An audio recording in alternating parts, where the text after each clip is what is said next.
And it's Dan and James talking about the Villa games. Hi there, everybody, and welcome back to a brand new episode of the AVFC Faithful Podcast. Regular programming has resumed with myself, Dan, and of course, James. Back to normalcy, James. How's it going, my friend? Yeah, not too bad. I'm getting really excited for the start of pre-season now. Not long to go, and we're expecting a Pau Torres announcement soon. So it's heating up a bit, and I'm looking forward to it. Especially, hopefully they have the good weather again soon, and it'll all be timed nicely. But how are you? You had a good weekend, didn't you? Yeah.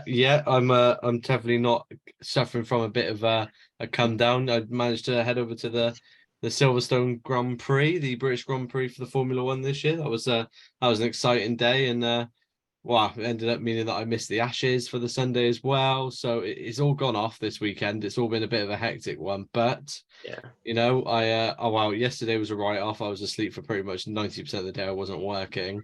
So I thought we'd hop on, and like you said today, we were hoping it didn't get announced, but it looks like everyone's flight tracker has been working because Pau Torres was pictured in the airport at the same time that everyone was reporting he'd be there. So it looks like probably today medical was done or is being done. God knows nowadays, and it looks like we're probably going to get that announcement this week. So just times in it, and it's good because I didn't do that video for nothing. So. To be fair to him, I don't blame him enjoying his honeymoon for a week. It looks like he's come over here today. I'd imagine he's had his medical today. I kind of expect it to be tomorrow, but there's no rush because, I don't think he'll be starting in the Warsaw friendly at the weekend. I think maybe because we'll probably do 2 11s again, like of different halves. I wouldn't be surprised to see him come on in the second half sort of thing. Maybe even not at all because it's only a few days training. There's no rush with it. It'll be nice to have it done, but I expect it announced either tomorrow or Wednesday, and then whatever happens after that, I think we might see a couple of outgoings before we see incomings, or at the same time, we might get really busy over the next couple of weeks. But we'll see. Yeah, I do apologise. I just realised I had 2 buttons undone, like I was some sort of mob boss. I'm not really sure what was going on there, but my boy I can't believe it's come up already, the Warsaw game. It literally feels like it was a couple of days ago everything was announced. It's you feel like it's ages away, and yet now all of a sudden I'm sat here and I've gone, wait, it's a month till the start of the season? Really? Like, it's crazy, isn't it? Yeah, it comes around so quick, and we'll be hearing that Conference League music soon for the playoff games. No, it's on my Spotify playlist. Yeah. I listen to it. Like I'm there. If I close my eyes, it's like I'm there. Which I clearly have to do quite a lot because I don't think anyone's getting those tickets for love nor money. But it's going to be tough to get them. Yeah, and of course the big news is that we're probably seeded now. A bit of a personal question. And we are in the competition. Yeah, we are in it. Yeah, well, we've got a couple of things to get into on this video, but we could probably start off on that with the whole story around us and Vittoria, and then Brighton, and oh god, who's there? They've got an affiliate club as well, and all that multi-club organisation and stuff. And I don't know, I don't quite get it because our stake at first was I think 46%, and we had a member on the board, and that's not a majority ownership. And I thought if we weren't a majority owner, then I don't think it matters, but I guess it's still sort of vested interest and stuff if we were to play each other. And it's one of those. It just seems really, really annoying because I don't think it's one of those top things that's a problem in football right now. God forbid teams try and get a leg up against the top tier teams that the Sky Six favourite. So it's a bit frustrating in that sense, but we've still got the stake in the partnership with them. We won't be able to sign any players or loan any players to them or anything for 18 months, I think. Yeah. But it was a long-term thing anyway. I'm pretty sure we reported that movement might not be happening until next year as it is. So it's just one of those, and we know where we stand now. And UEFA are setting a precedent that if the big clubs end up in the same competition as some of their partners, then same thing's got to happen. They've got to reduce if anything, they should be reducing it now just to, make sure. But the big clubs are going to do what they want to do, and they'll always push UEFA when it comes to it. So, it was annoying news, but I didn't really look too much into it because it is what it is. We're sort of used to this kind of thing, aren't we? It's a shame, but main thing is we're still in Europe, so Yeah, it's it was. I remember when it happened. I just kind of sat there and I went, "Well, we're all going to say the same thing," and that's, you know, if we were in a certain different club's colours and crest, we probably wouldn't have had to go through that. But it's no surprise that it's us and Brighton that got it the same season that us and Brighton have disrupted it and look like we're going to continue disrupting it as well. It's a shame. It is. Again, it doesn't change too much, like you said. It's, I think the thing that disappoints me more is just it's a confirmation that, you know, that I think, I can't remember which commentator said it first. It might have been Neville, it might have been someone else, but it's like people only dislike like that clubs like Man City because it's more so that they let the horse out of the stable, but they only let one out, then bolted it, but they're still letting that horse run wild. But the rest of us have still got to be kept in chains. It's sort of strange to me, but it sounds really pessimistic, but you kind of come to expect it, don't you? Yeah, I think the threat of expulsion from Europe was one of those where, you know, sort of like how Man City's got the threat of being taken out of the Premier League if they were found guilty. You know that's not going to happen, but they're going to say it because it's the last resort. Exactly, and fair play to the club for not really fighting it because, well, what's the point if it doesn't really change too much, other than the fact that obviously we've got a diminished ownership even more so now. Then I'm glad we didn't waste time in a court battle that could have jeopardized our season. Just get out of the way. All right, fine, whatever. You know, let's move on with our next project. Yeah, like you said, I think we're all expecting a two-way swap. You know, maybe sending one of our players out there, want to get one of theirs in on loan. I think we were all making our plans there, and well, it's not happening. But not yet. No, a little bit of time to go yet. Yeah, but other than that, before we get into the main part of the video, which I want to sort of talk about how we might evolve next season, and it is all dependent, I think, on who we sign and stuff. But obviously, in the last week, we've got two players that have become under 21 Euros champions. For JJ, it's a bit bittersweet because of his injury now. It looks like he's out for, I think it's about 10 weeks, which 10 weeks now. It's really, really frustrating, you know, because he keeps improving season on season, and I think he's still got a long way to go to fulfill his potential. But the level that he's playing at already is amazing for his age. I think he got 13 goal contributions last season, and a lot of them came towards the back end of the season when it was, you know, pressure was on to get into Europe. So I think he's a big game player, and we will miss him. But you know, we've not got a small squad. We've got a couple of options. We've got some returning. We've got. It looks at the moment like we could be keeping Coutinho, really, and if you can get the best out of him, then you've got some good options there. But yeah, it is annoying. But watching Archer, he didn't get much game time, but he's just a number 9 that you want out there. You want to see him because any chance he gets, you know, you'd probably back him to score. He doesn't finish every chance, no striker does, and you know, we've still got a lot of developing to do. I thought he played some really good football, not just the goal scoring. So yeah, it was really nice to see him playing well for England. And unfortunate with the injury for JJ, but it's more experience for him winning something. So you know, positive in that sense. Definitely. I mean, like you said, Archer wasn't really the number 9 that they were going to play with in their system anyway, was he? I think it's still great that he still went and got the minutes he did and scored the goals he did. And like you said, it's unverifiable experience, and winning something is always going to be great, no matter what it is. You know, a trophy's a trophy, and the experience of playing in a competitive final or being in the atmosphere of a competitive final just helps. Yeah, you touched on it there. Obviously, I know we're sticking with those two boys, but you mentioned about Coutinho. Bit strange that he's not back yet. I'm not sure what that is. I assume he's still going through a bit of rehab from the injury that kept him out at the end of last season. Yeah, I saw a video. He's doing training back in Brazil still. So I think, I don't know if we've seen a specialist maybe to try and get him back into wouldn't surprise me. Fitness. So most of these players have a private one, don't they? Or at least they've got one recommended by the club that suits them best. It means he gets his holiday as well as getting the rehab in. Fine by me. And like you said, there's the only link that there is for him going is with Gerrard. And again, I still think, and this might be blind optimism, but I still think there's something left within the old boy there to do something, especially in the Conference League. Yeah. So, but continuing on, of course, it's so disappointing with JJ, but at least it just continued verifying how good of a player he is. And I know a lot of people are like, oh, why, people are up in arms and saying it's a disaster. I mean, losing one of your best players is always going to be frowned upon, believe it or not, by the fan base. We're not going to be happy. And it also doesn't help that it's the player that we all personally like most as well. I think he's probably one of like 3 or 4 players that everyone just loves seeing on the team sheet and just loves seeing any media that he's involved in.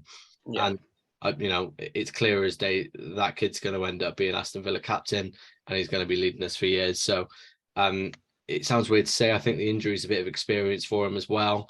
And I think it might help him because he's going to watch us play well at the start of the season and be like, all right, I've got to be straight on it as soon as I get back in. And I have every faith he will.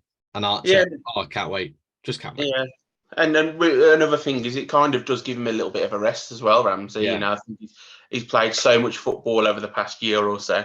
I think having that sort of rest, even though he's out injured and he will have to do recovery and that, I think it will give his body time to sort of heal a bit at the same time. So he should be coming back ready, raring to go and wanting to make an impact to get back into the team, because especially if we sign a player that plays in his place, he's going to have a lot of work to do.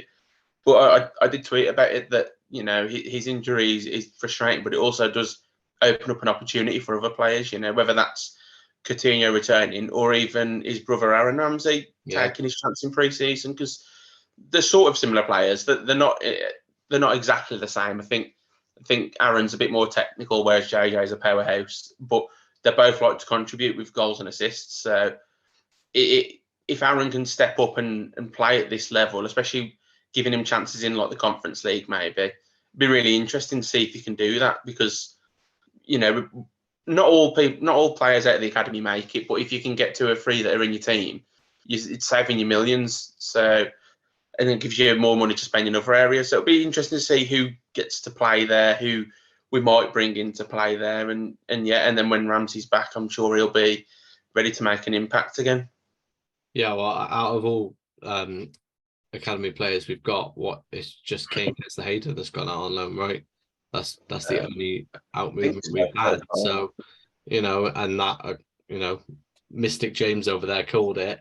It was a perfect move for him, and it's one again like that's what you want to see. Is you want to see if Ramsey goes, Aaron Ramsey obviously goes out on loan, you'd want to see him go to the next level up. But then where is the next level up for him really if he goes out on loan?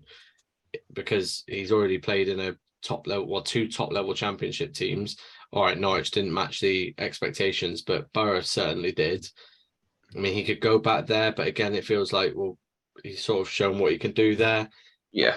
I think we're starting to get a time now where we do need to start seeing these players integrated or at least trialed. Because the problem is their stock is at a certain point now, but I think Archer's stock is sort of hit the same point it was last year. I don't think it's gone up necessarily. I think it's just he's still rated as highly as he is, and I think it's plateaued, doesn't it? Yeah, and I think it's because he's had similar seasons back to back, and which is no bad thing. It's only good really that he's as consistent and as good as he is. But he now has earned the right and the ability to go up to a Premier League standard of playing football. I mean, I've heard people say that he needs to go back to mid-level championship for another year. I don't get why he's done it. I mean, he's so unlucky not to get promoted last year. I mean, with a team that played football that was phenomenal, and in a season where he had a very good season with them. I'm struggling to see a world where Archer's not involved either with us, or if he goes out on loan, I can't see him going anywhere. If it's not going to be in the Premier League, I could only see it being abroad.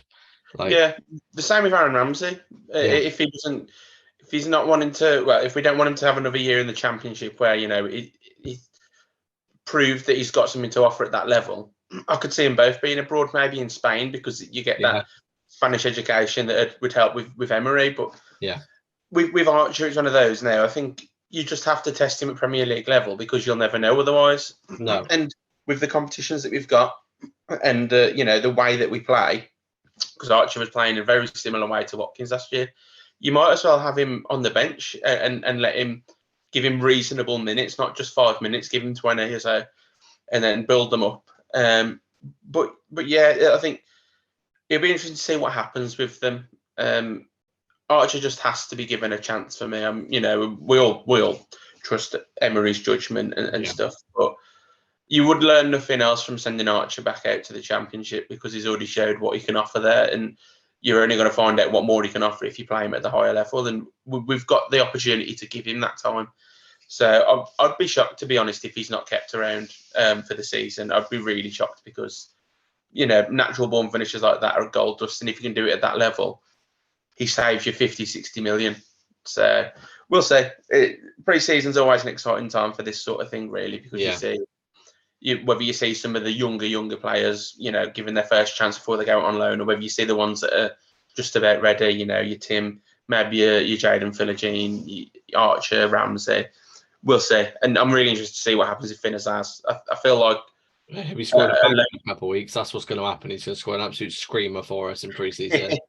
I mean, he had a good pre-season. I think might have been last summer, but he played. It was weird. He played a little bit deeper, especially against Warsaw. He played in the double pivot and was dictating tempo because I think he is a level above that League Two level. So you could put him in that middle of the park and he's quicker than the rest around him. But I think he seems like he's on a natural progression that he'll probably be loaned out to the Championship because we signed him on a new deal before we went to Plymouth, didn't we? Yeah. So I could see a loan to the Championship, but also at the same time, he's at an age now, I think 21 or 22, where if the right money comes in for him, you could also see him going. But yeah, this is the interesting thing about pre-season in the summer because some things happen that you expect, some that you don't, and some breakthrough stars come through. So as I say, we're a few days away from the Warsaw game now, so I'm buzzing to be watching it. Yeah, it's going to sound a really weird comparison, by the way. It came into my head when we were chatting there. I mean, right, they're not the same player. I need to preface this so they're not the same player. We're not the same club, but Marcus Rashford was given the chance he was due to injuries, being a youth player in a competition where they needed rotation. And that's my main point with Archer is that if they'd have loaned Rashford out, it's another year of not having that option. They lose a year with him and possibly lose the player. I think with players like Archer, you need to give him that chance now. However, I agree with you. I think with Finn Azaz, I don't think with Philogene so much, but I understand if the club do it. Players like that, where there's maybe options coming through still in the academy as well, and they're going to invest for the next 2 or 3 years if a new signing in their position, I wouldn't be too surprised seeing them moved on, because I'm not saying that we've got like mountains and mountains and mountains of everything coming through the youth ranks, but I mean, we have got a good youth system coming through, and especially those positions, I do think that they've got a harder time coming through. Doesn't mean they won't, but yeah, I think those are the two you could see, a couple million come in, 2 or 3 million for like Finn Azaz from Plymouth or something. You're like, okay, yeah, that's a no-brainer really, considering he's a youth prospect. So I find this bit exciting as well. I know it's great, the big money signings, but who's staying, who's going out on loan, who might we be saying goodbye to for last time? I mean, I remember how disappointed I was when Russian Hepburn Murphy went, because I thought he was the next big thing. I was sick of it when I watched him come on for us. I was like, that kid is going places. So it's interesting. It's very interesting. It is, and that's sort of that's what you get from academy players, because they all look really good, and then it's the step up to men's football, really. Academy football is great to showcase what ability they have, but when you put it against the tests of Premier League football and even just League One, League Two level, it's the physicality of it and the pressure of being in front of a lot more supporters. So it is really interesting to see who can cope with it. And the academy, as much as it's exciting to watch players come through, it's a viable income, because when you're spending a few $100K on players, if you can sell them for 3-4 million, maybe that's really good profit on your balance sheet. So that's sort of what the club will be doing. In their mind, they'll be wanting to sign a few wonder kids and stuff, but it also, if they can't make it into your first senior squad, then you can try and move them on because they've still got potential for a league or two below. So yeah, that's as you say, that a good part of the pre-season is showcasing a bit of the younger talent. Definitely. I mean, wow. Speaking of upcoming talent, I'll do a little segue for everyone, but we're going to get onto your main point now, the one we've been excited to talk about for 2 weeks now after I cancelled on you for a week last week, and we've been excited to chat about it, and it is obviously how we're going to play next season, James. I mean, this is like you said, it changes with players, it changes with signings, it changes with, we could wake up tomorrow and Watkins gets sold and everything changes.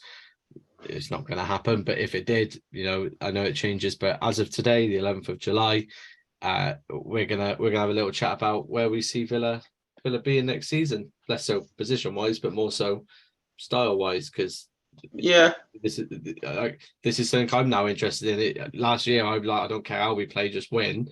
Now I want to know exactly the way that Moreno runs up and down the wing and how Cash inverts in. I need to know, and it's me not knowing. It's really interesting because I think I and most people sort of like close their minds off that, we've been watching this 4-4-2 box formation and the left back becomes the left winger, and we don't really use the left winger, and we tend to use midfielders out wide and stuff. And it's like it's worked really well for us, and I think it works particularly well against the tougher teams.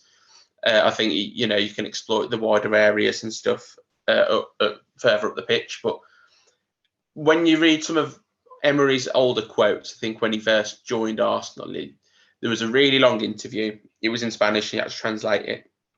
And he talked about how the 4-4-2 isn't his ideal philosophy, but he uses it if he wants to be competitive, which he used it with us because it basically suited what we'd got. When you think about it, we couldn't have played this 4-3-3 with left wingers and right wingers because we didn't have that. No. And you got to think, we have a certain style of player in the team, and I think we're lacking a bit of other characteristics like your pace out wide and your 1v1 specialists, and we've added like a Tielemans that can play through the lines deeper or further up. And I think that Tielemans signing sort of like took my attention in the sense of, I thought how it could just be rotation. When you're bringing in Tielemans, which he'll be on good money, and he had other offers where he could have been playing consistently, it just made me think, I think he might play in midfield three. You could see Tielemans line up alongside Luiz and Kamara, and then the Torres signing. I think a lot of us have been putting him next to Mings at centre back. I think they could possibly play together. I know it's two left footers, and there's the whole, the thing around that it won't work. But then I thought I could see Torres playing as a left back, sort of inverting, sort of like Ashley Young did, and then we have a right back that can get forward and sort of flipping how we do it. And then, because Moreno's a left winger as well as a left back. There's just so many things that go through my head. Like it genuinely plays on my mind about how I think we'll be flexible. I don't think there's going to be a set system. I think it's going to be about getting players into different positions depending on the opponent. And I also think there's a sort of plan for who we're recruiting, but more in terms of styles and profiles more than positions. I was talking to someone the other day that basically said, I think that Emery will try and get players that will make a difference and then sort of work backwards of how we're going to play after that. So it'd be really interesting. I think the sort of players that we're going to sign, I think I could see another three coming in. I think it'll point towards how we're going to play more often.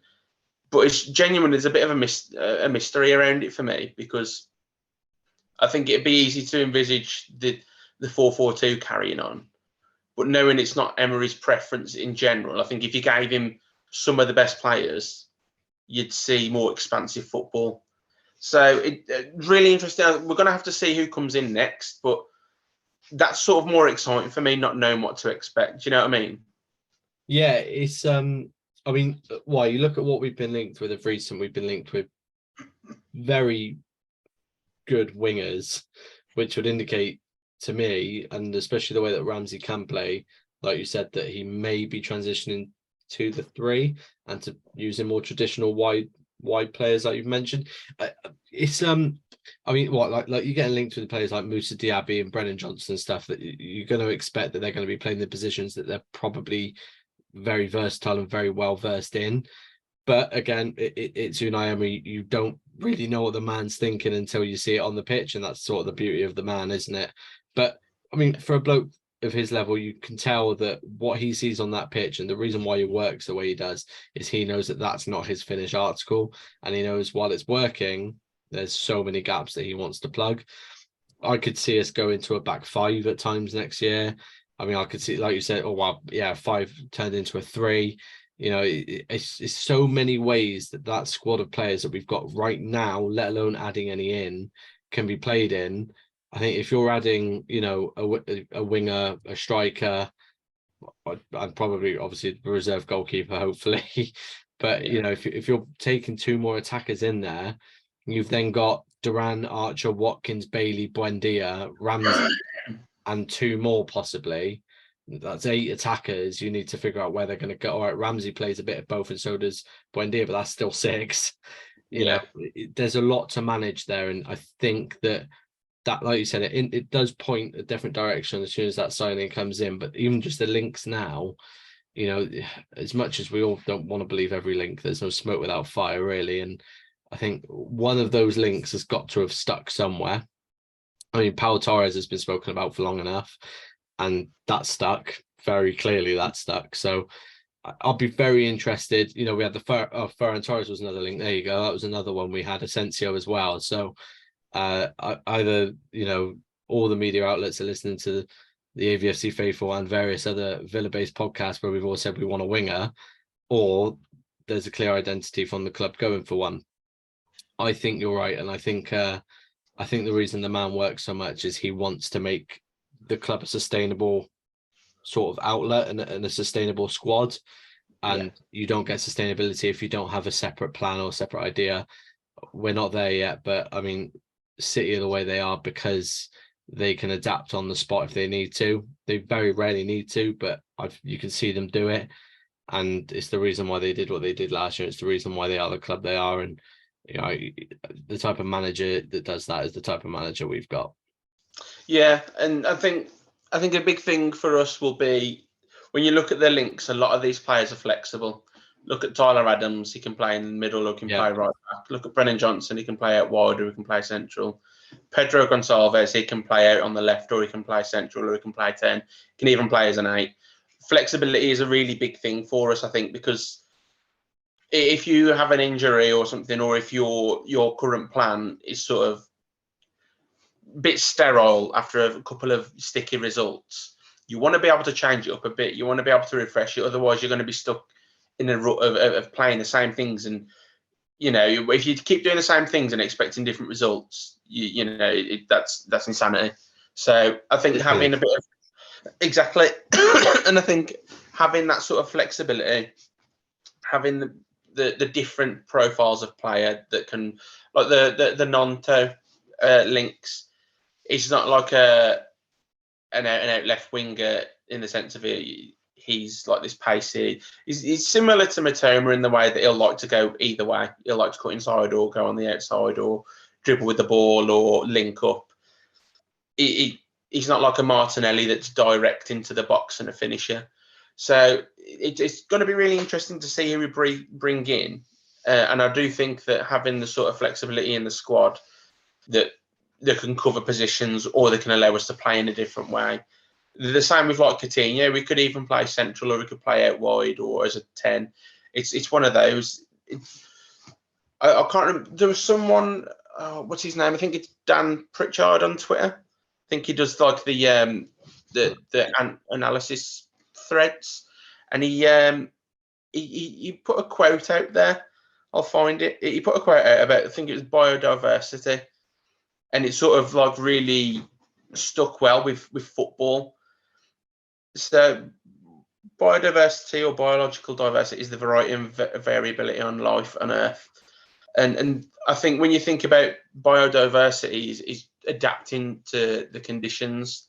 So that's, I think, what we've got to apply to our squad, because we're not the sort of top team that's got these world beaters that, you know, in any moment can can turn it on against the team. I think you've got to be able to adapt against different teams to climb up the table. So I could see us doing, a fair bit of business in the next few weeks, 3 or 4 maybe. I think we will see either a winger and a striker, or we'll see a flexible player in that sense. I think a backup keeper. I'd like to see someone a bit younger personally that's good with the ball, and a right back in particular. And anything else is a bit of a luxury, really. But I think it sort of depends on outgoings as well. Yeah, well, I guess the one thing that has been confirmed is obviously the outgoing of Ashley Young, which has obviously broken a lot of hearts around signing for looks Everton now, doesn't it? That's the reports I saw today. It's gonna. I think my problem is I'm just too excited, and it's all getting a bit too surreal again, realizing the fact that we've got so much to play for now as well, and it feels like it's strange, isn't it? Because we've gone from what felt like more development years to we're actually there now. All right, not everyone was going, we want Conference League, but now we're there. We are actually in Europe. Now we're playing in Europe, and it feels like now all that matters is watching us play and how we're going to play.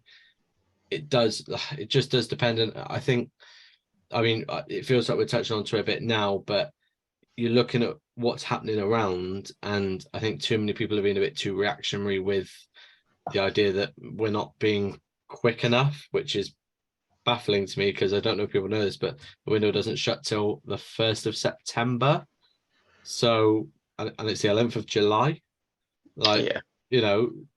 To all those people saying that, if you think that's short, then you're telling me that you think that realistically it's a short time that teachers and teaching staff have off for the 6 weeks holidays. And, that's a whole nother debate. So, if you think they have too much time off, then we've got too much time for our transfers. So I think people worry a bit too much. I think it's just because we see other clubs doing different stuff. And we're like, we're falling behind. I've seen some wild stuff on Twitter this week where I've gone, whoa. I was fairly certain I was in a dreamlike state yesterday reading some of it, but I had it confirmed to me they were real tweets. And yeah, I think if we all just sat back and realised that we've managed to make 2 signings in a month and we've only paid for one of them, and technically the window's only been open for 10 days, then I think we can all sit back and realise that it's so far. I mean, I think we do need more, but even if it was just this, you'd still feel comfortable enough that we're going to have a good season with what we've got. So it'll be so interesting, and I think like I said, the 2 I really am hoping for is a backup right back, or ideally someone that's going to actually start at right back. I quite like, and just that winger stroke striker. If we're going to stick to the same system, and we can only get the 2, then yeah, a forward that can play both would be just ideal. But again, it's just a guessing game at this point, because Pau Torres was linked, but it wasn't like solid link, was it, until it happened, and the all moved really came out of nowhere. Yeah, very quickly, like you said. So I'll be very, very interested to see what comes next on the club. I'm just excited, man. Yeah, I think that there's just a panic about the place, because we have been told every summer that we'll go big. I think it's sort of to appease the fans, but I don't think they even trusted Gerrard last summer, so I don't think they backed him heavily. Which it was a good decision in the end. Yeah. It's one of those. I'd rather us have an idea of who we want, but not go out and pay full whack straight away for him. We've seen what smart business we can do with Pau Torres. Yeah. Like 25 million euros less than his release clause or something. It's ridiculous. That's why you don't go in all guns blazing and show your cards and be like, yeah, look, we'll pay the clause straight away. I think you got to be a bit patient sometimes. I think you got to wait for a domino effect with some players and just trust that they're going to do what they can. I'm sure that we'll get in 3 or 4 more players, and there's no rush with that in a sense. We've got a good core group of players. We've got some of the loanees returning, obviously, and we've already made 2 good signings, so we're already better off. And just enjoy the pre-season. Because pre-season is just a lovely time, I think. Especially when you go to the games and stuff, because it's just like a not a friendly atmosphere in that sense. It is, but I mean, it's the return, isn't it? It's in the summer weather. It's the return, and you're getting geared up for the season, and then obviously the season starts, and it's down to business, and it might be a roller coaster. You know, that typical Villa fan inside me still has that slight worry that, oh my God, it's Villa, we're going to fuck it up somehow. And it's like you got to remind yourself we've got Emery, and it's way less likely to happen, and he's got a plan, and we've got European Conference League playoffs to watch, which, you know, so even if we was to go in the playoffs, watching 2 European football games is just going to be lovely. Just hearing the music and watching the boys in claret and blue walk out, you know, it's going to be great. So everything. Yeah, it's going to be really fun. We'll get through. I'm sure of it. I don't know who we'll come up with. I'm probably sure that we'll play Rapid Vienna because you know, football and the script writers. But you know, Emery has a plan, and I'm sure that we'll probably, especially with Juventus looking like they're going out and us being seeded, we will probably be quite high on the favourites to win the cup. So yeah, I don't want to get ahead of myself, but I can't imagine in 10 months' time or whatever it is that we could be in a final or something of a European competition. That'd be, it still seems inconceivable, even though Emery's like a master in Europe. It's like, it would be bizarre to me still, considering, you know, a few years ago we were in the Championship. So just enjoy the ride, I'd say. It could be up and down the season, and we could come away with a trophy. We could finish higher in the league. It's just, you know, just enjoy it. And the main thing is back the boys, because I feel like the end of the season was perfect. How I imagine Villa support, that there was just a trust that the boys are going to go out there and put on a show and get the business done. And all the fans worried about was building an atmosphere and getting behind the lads. And that's, I think, that's got to be a weekly thing. Even if we're struggling in games, get behind them, because it really does make a difference. Definitely, it's a strange atmosphere because we've got, it's like an oxymoron, really, isn't it? We've got the best manager you could probably have in Europe in these competitions, with a club that haven't been in these competitions for so long that it's a foreign object, and it feels like all of our pessimism and doubtfulness is being matched by this extremely positive and great results for manager that you don't feel like they're going to mix. And so far it's been this amazing mixture. It's like peanut butter and jelly. You know, it's cookies and cream. I can think of it all. Me and food. It's just a great mix, and it is so exciting. Like you say, you just kind of want everyone to sort of keep hopping on board the ride. And I get it. It's so easy to be doubtful and stuff, but like you said, not only just backing the boys, but just back the entire club. I think every step they're doing, all these strange, some may think they're strange, what with the crest and everything, you know, but there's reasons, there's method behind the madness, and how you could not believe in this ownership and this club hierarchy at this point is beyond me. We haven't even had a chance to see Monchi in his role properly yet. He hasn't even had a chance to put his foot on the mark. So it's so many exciting times coming up. And like I said, pre-season is just a time for you to sort of like amble into the season enjoyably, play these strange fixtures, you know, playing an Italian team at the Bescott. Like, it's all a bit strange. So like you just got to jump on board and enjoy it, because, you know, before you know it, the stressful silly season's back on us, and you know, and then all of a sudden it's the international break, and all of a sudden it's the Christmas fixtures. You know, it goes by so quick. It feels like just yesterday Gerrard was sacked. So yeah, we got to jump on board and enjoy this, because we're in the best place we've been since before I started supporting the club. So that's 14 years basically, which is ridiculous. So, you know, let's start to enjoy it, because it's a good time to be a Villa fan. A very good time to be a Villa fan. We should be really excited. And you know, as I said, it's just that natural Villa fan inside me that's got that tiny little bit of doubt, because because football's football and the Premier League's tough, and you know, it is what it is. But you know, I've never been so confident at the same time that we're going to improve again next season. And the main thing is, as I say, just take it as it comes, because not just football, sport in general just changes so quick. So, you know, I've still got the success of last season stuck in my head, which is nice. So, you know, we'll see what happens this summer. enjoy pre-season and the random clubs that we play, and the American series. That'll be fun. Yeah. And it all kicks off not long now, really. Just over a month, is it?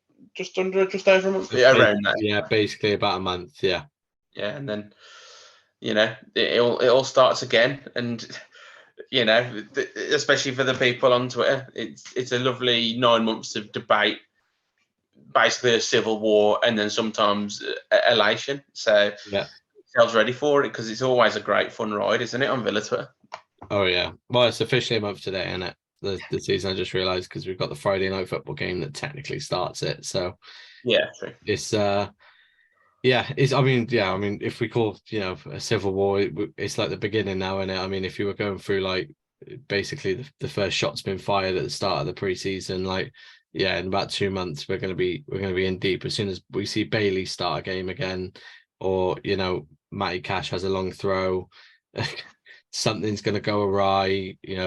Kamara's going to make a misplaced back pass. Douglas Luiz is, going to chip a ball through that doesn't make it, and it all switches because football's a fickle game. So if you can, try not to, because it's the best thing I managed to get out of doing was like flipping, because once you start flipping like a coin, you start throwing them, according to West Ham fans. So well, we're back, James. I mean, I checked my phone and it's definitely true. As much as I've said it, we have got guests still lined up coming. We're very thankful for the patience that they've shown us, because turns out before we started the podcast, I didn't realize how hard it is to get adults together for a random Zoom meeting on a weekday. It's actually difficult because we've all got lives, which I forget about a lot of the time. My job permits me to have way too much time off by the looks of it. So it's an excitable time. We've got a couple of guests lined up. At first is Simo, events operator for Villa and Proud. So that'll be a really good one to have on, chat through all things Villa, everything that he does. And we've obviously got Ryan McCone on as well, haven't we? So it's an exciting time. And like I said, a great time to be a Villa fan. So, if you have enjoyed the video, make sure you hit the like button. James is smirking because he knows I'm going to ask you to smash my bell, and I also want you to hit the subscribe button as well, so you never miss another video from the AVFC Faithful YouTube channel. And if you're watching this and Pau Torres has been announced, please do make sure to watch the previous video. There's a little fact file on him if you did miss it. It was a fun video to make, and as mentioned in that video, and as James mentioned his thoughts earlier, it was done predominantly thanks to James's thread on Twitter. So if you check in the description down below as well, the links to all of our Twitters, mine, James, and AVFC Faithfuls themselves. Do give them a follow, because especially Faithful, because that's where I got all my Villa news from, pretty much, because no ads on Twitter, is there, when you look at the AVFC Faithful Twitter account? So thank you all for coming along again, and until next time, up the Villa. Up the Villa.